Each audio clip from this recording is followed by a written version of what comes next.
বিমের যে হাইট এটার সাথে 2 গুণ দিলে যেটা হয় সেটা পরে যায় ল্যাপ দিবেন। রড কেটে ফেলাই দিবেন কেন? আপনি এটা সিস্টেম করে নিতে হবে। এইটা হলো কি কলাম, আর এটা কলাম।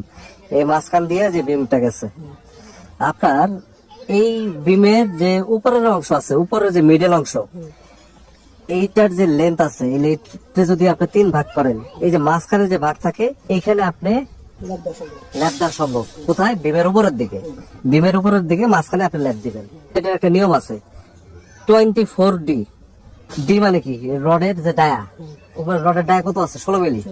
গুণ দাও তো, 24 দিয়ে 16 দিয়ে গুণ দাও, কত আসে দেখো? 384 হলো মিলিমিটারে আসছে, 15.36 ইঞ্চ। মানে 15.3। নিয়ম হলো এটা। আমরা আর একটু বাড়ায় দিতে পারি, রড বেশি থাকে কম থাকে। হ্যাঁ, আর নিচের দিকে মিডল পোর্শনে ল্যাপিং দেওয়া যাবে না, এই নিচের দিকে দেওয়া যাবে না। এই কলামের সাপোর্টের দিকে দিতে পারবেন, কিন্তু এইটার একটা নিয়ম আছে। কলামের সাপোর্টের দিকে নিয়ম কি? 2H। বিমের হাইট কত? 15 ইঞ্চি। 2 গুণন 15, 2 গুণন 15 কত হয়? হ্যাঁ, 30 ইঞ্চি। এইখান থেকে 30 ইঞ্চি পরে, এখান থেকে 30 ইঞ্চি পরে যে আপনি ল্যাপিং দিতে পারবেন, সেটার আমার ল্যাপিংটা কিন্তু বেশি হবে। Minimum 40D। কারণ মিনিমাম যদি 40D হয়, 40D 40 গুণন কত? 16 কত হয়? 40 গুণন 16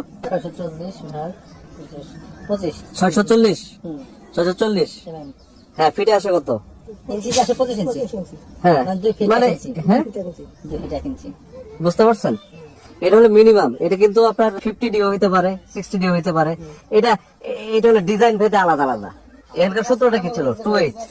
2H টা বুঝছেন আপনার? কত 2H টা বলেন একটু। বিমের হাইট কত? 15 ইঞ্চি।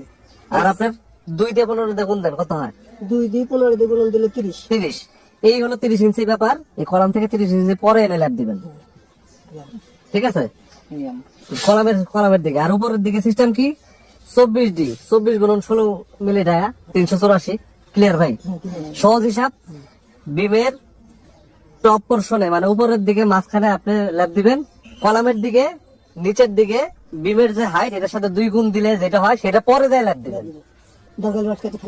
হ্যাঁ, ওইটুকুর ভিতরে দিবেন না, বুঝতে পারছি? এটা নিয়ম। রড কেটে ফেলা দিবেন কেন? আপনি এটা সিস্টেম করে নিতে হবে, ঠিক আছে?